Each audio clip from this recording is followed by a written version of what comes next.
ایک اور حدیث ہے جس میں حضرت جابر رضی اللہ تعالیٰ عنہ روایت فرماتے ہیں،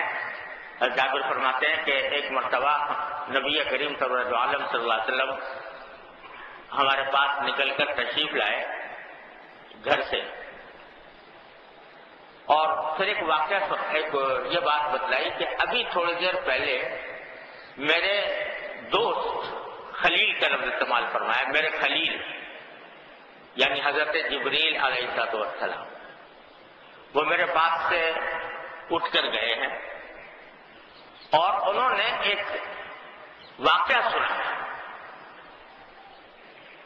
عجیب واقعہ سنایا،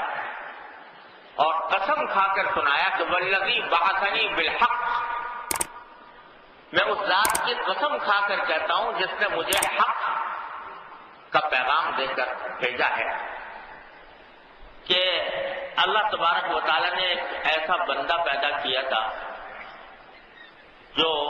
جس نے 500 سال اللہ نے اس کو عمر عطا فرمائی، اور 500 سال تک وہ اللہ تعالیٰ کی عبادت کرتا رہا، اور اس کو ایک ایسی جگہ پر رکھا کہ سمندر کے بیچوں بیچ ایک پہاڑ تھا، اس پہاڑ کے اوپر اللہ تبارک و تعالیٰ نے اس کی قیامگاہ بنائی تھی، پہاڑ کے بیچوں بیچ، اور فرمایا وہ پہاڑ بھی 30 ذرا لمبا 30 ذرا چوڑا تھا، 30 ہاتھ لمبا 30 ہاتھ چوڑا ایک پہاڑ تھا، بس وہی اس کا گھر تھا، وہی اس کا وطن تھا، اسی میں اس کو وہ رکھتا تھا، اور فرمایا پہاڑ بھی اس طرح تھا سمندر کے بیچوں بیچ کہ اس کے چاروں طرف ہزاروں میل تک سمندر ہی سمندر، ابھی ایسے سمندر ہیں اب بھی دنیا کے اندر جس کے اندر ہزاروں میل تک سمندر ہے، پانی پانی ہے، تو چاروں طرف سمندر تھا اور میل تک سمندر پھیلا ہوا تھا، بیچ میں ایک پہاڑ تھا، اس پہاڑ کے جزیرے کے اوپر اللہ نے اس کو پیدا کیا۔ اب آپ اندازہ لگائیے کہ نہ کوئی آس پاس بستی ہے، نہ کوئی کھانے پینے کا انتظام ہے، نہ کوئی دکان ہے، نہ کوئی بازار ہے، نہ کچھ ہے، اور پانی کا بھی حال ہے، چاروں طرف سمندر نے گھیرا ہوا ہے، سمندر کا پانی کھارا ہوتا ہے، نمکین ہوتا ہے، وہ پینے کے لائق نہیں ہوتا، لیکن اللہ تبارک و تعالیٰ نے اس بندے کی خاطر اس پہاڑ ہی کے اندر ایک چشمہ جاری کر دیا جس میں سے میٹھا پانی نکلتا تھا، یعنی بظاہر تو سمندر کے بیچ میں جزیرہ ہو تو کہیں میٹھا پانی ملنے کا کوئی تصور نہیں ہوتا، لیکن اللہ تبارک و تعالیٰ نے اپنے فضل و کرم سے اس کے جڑ سے ایک میٹھے پانی کا چشمہ نکال دیا تاکہ وہ اپنی پانی کی ضرورتیں اس سے پوری کر سکے، اور ایک درخت اگا دیا انار کا درخت، تو وہ انار کا درخت روزانہ ہر روز اس انار کے درخت پر انار آتے تھے، اور وہ اللہ کا بندہ عبادت کر رہا ہوتا تھا، عبادت کر کے جب ذرا بھوک پیاس لگتی تو وہ اپنا عبادت کر کے وہ نیچے اترتا اور وہاں سے انار کھاتا اور چشمے سے پانی پیتا اور اسی سے وضو بھی کرتا، اسی سے اس طرح زندگی گزار رہا تھا، اور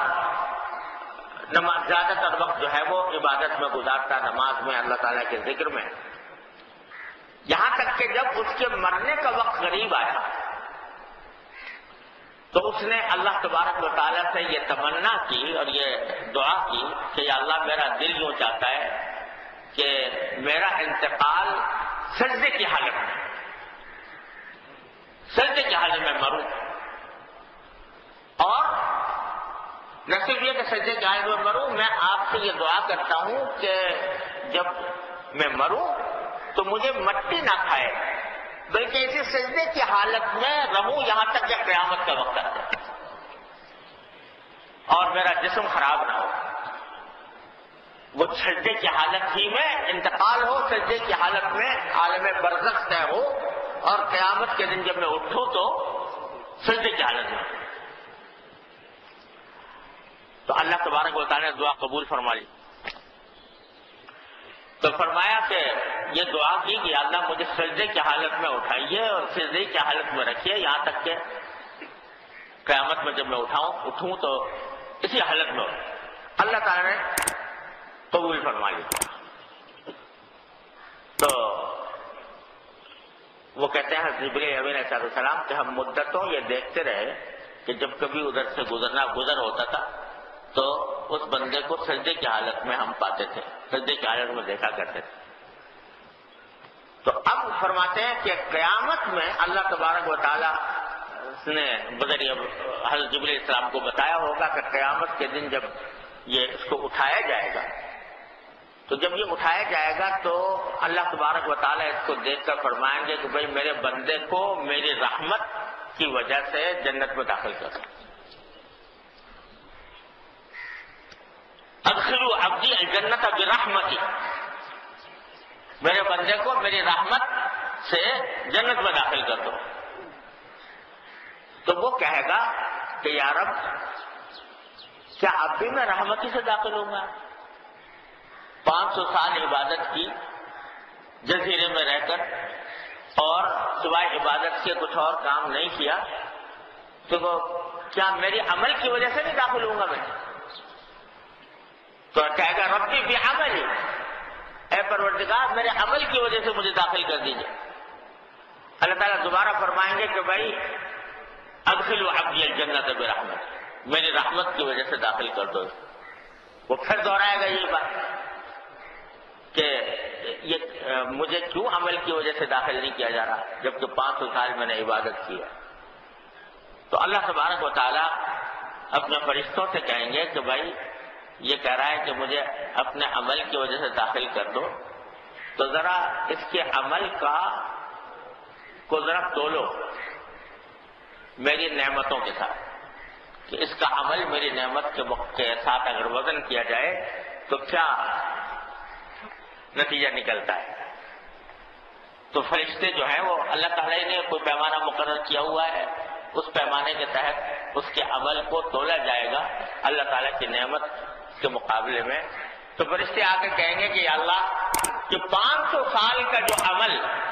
اس نے کیا تھا، جنہیں عبادت کی تھی، تو یہ سارا عمل تو صرف اس کی ایک آنکھ کی جو نعمت آپ نے اس کو عطا فرمائی تھی اس کے برابر ہو گیا،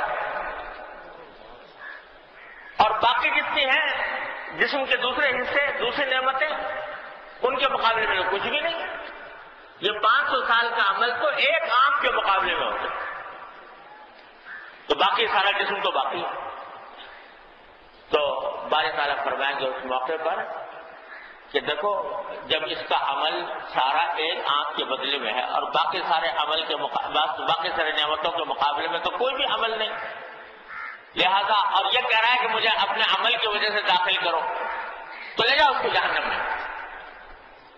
دوزخ میں لے جاؤ۔ جب یہ سنے گا تو اس وقت پھر وہ کہے گا کہ اللہ میں توبہ کرتا ہوں اور مجھے اپنی رحمت سے داخل کر دیجیے جنت، میرے عمل کی وجہ سے نہیں بلکہ اپنی رحمت کی وجہ سے جنت میں داخل کر دیجیے۔ تو باری تعالیٰ فرمائیں گے کہ ذرا یہاں اس کو بات کریں گے، اس فرمائیں گے کہ یہ بتاؤ کہ تمہیں کس نے پیدا کیا تھا؟ وہ کہا گیا اللہ آپ نے کیا تھا۔ تو کہا کہ یہ جو تمہاری پیدائش ہوئی یہ تمہاری طرف سے ہوئی تھی یا ہماری رحمت سے ہوئی تھی؟ کہا کہ نہیں، یقیناً آپ کی رحمت سے ہوئی تھی۔ اچھا یہ بتاؤ کہ 500 سال تک ان عبادت کی، جن اعضاء سے عبادت کی، جس طاقت سے عبادت کی، وہ اعضاء اور طاقت تمہیں کس نے دی تھی؟ کہا کہ اللہ آپ ہی نے تو دی تھی۔ کہا کہ اچھا یہ بتاؤ کہ اس سارے سمندر کے بیچ میں ایک پہاڑ کے جزیرے کے اوپر تمہیں کتنے 500 سال تک زندہ رکھا، یہ تم نے خود اپنی طاقت سے یہ کام کیا تھا یا کسی اور نے کیا تھا؟ کس نے کیا تھا؟ وہ کہا گیا اللہ آپ نے کیا تھا۔ تو باری تعالیٰ فرمائیں گے کہ یہ جو اتنے 500 سال تک سمندر، کھارے کڑوے سمندر کے بیچوں بیچ تمہیں میٹھا پانی ملتا رہا، یہ تم نے خود چشمہ پیدا کیا تھا، وہاں سے پانی نکالا تھا یا کسی اور نے دیا تھا؟ بھائی اللہ آپ نے دیا تھا۔ کہا کہ اچھا یہ بتاؤ کہ یہ جو یہاں کھارے سمندر کے بیچوں بیچ انار کا درخت اگا ہوا ہے، تو یہ انار کا درخت تم نے اگایا تھا، تم نے بیج ڈالا تھا، تم نے اس اندر کوئی محنت کی تھی؟ کہا کہ نہیں اللہ یہ سب آپ ہی نے دیا تھا۔ کہا کہ یہ بتاؤ کہ سارا کچھ جو ہو رہا تھا یہ سب میری رحمت سے ہو رہا تھا یا تم اپنے پاس سے اپنے گھر سے لے کر آئے تھے؟ کہا کہ اللہ سب غلط فہمی دور ہو گئی اور اب مجھے اپنی رحمت سے داخل فرما دیجیے۔ تو باری بات تعالیٰ فرمائیں گے جاؤ اب ہم اپنی رحمت سے اس کو جنت میں داخل فرما دیں۔ نبی کریم سرورت عالم صلی اللہ علیہ وسلم فرماتے ہیں کہ یہ واقعہ مجھے جبریل امین علیہ السلام نے سنایا، اور یہ واقعہ سنا کر پھر جبریل علیہ السلام نے یہ فرمایا کہ انما الاشیاء برحمت اللہ یا محمد صلی اللہ علیہ وسلم، یعنی بھائی سارے دنیا کا کاروبار تو اللہ تعالیٰ کی رحمت سے چل رہا ہے، لہذا کسی کو اپنے عمل پر ناز نہ ہونا چاہیے کہ میں نے عمل بہت کر لیا لہذا اس کے نتیجے میں جنت تک پہنچ جاؤں گا، اللہ تبارک و تعالیٰ کے قرب تک پہنچ جاؤں گا۔ یہ سارا واقعہ سنایا، یہ محدثین اس کو حدیث العابد والرمانہ کے نام سے کہتے ہیں۔ یہ محدثین کے ہاں یہ واقعہ مشہور ہے، حدیث العابد والرمانہ، کہ عبادت گزار شخص اور انار کا درخت۔ تو اس واقعے میں اللہ تبارک و تعالیٰ نے اس کو دکھا دیا کہ 500 سال کی عبادت بھی انسان کو مستحق نہیں بناتی کہ وہ اللہ تبارک و تعالیٰ کی طرف سے جنت کا اور ثواب کا مستحق ہو جائے۔ ہاں اس کے بعد بھی اللہ تبارک و تعالیٰ کہ جو کچھ عمل کر رہے ہو، چاہے وہ کیسا ہی ہو، نماز ہو، روزہ ہو، تسبیح ہو، ذکر ہو، تلاوت ہو، اور دعوت ہو، تبلیغ ہو، جہاد ہو، تدریس ہو، تصنیف ہو، لوگوں کو دین کی بات پہنچانا پھیلانا ہو، یہ اللہ تبارک و تعالیٰ کی دی ہوئی طاقتوں سے تو کر رہے ہو اور اس کی توفیق کی بنا پر کر رہے ہو، لہذا وہ جو کچھ عمل ہے وہ بھی اللہ تعالیٰ کی رحمت سے ہے، اور اس عمل کا جو صلہ ہے وہ بھی اللہ تبارک و تعالیٰ کی رحمت سے ہے۔ تو کس بات پر ناز کہ میں نے بڑی عبادت کر لی، میں نے بڑا دین کی خدمت انجام دے لی، میں نے بڑی صدقہ جاریہ دنیا کے اندر چھوڑ دیے، ناز کس بات پر؟ ہمارے حضرت والا عارف قدس اللہ تعالیٰ سرہ فرمایا کرتے تھے کہ اللہ تبارک و تعالیٰ کی جب توفیق ہو جائے تو توفیق پر شکر ادا کرو اللہ تبارک و تعالیٰ کہ اللہ تعالیٰ نے یہ توفیق دے دی۔ ناز کا کوئی موقع نہیں، شکر کا موقع ہے کہ اللہ تبارک و تعالیٰ نے توفیق عطا فرمائی، اس توفیق کے اوپر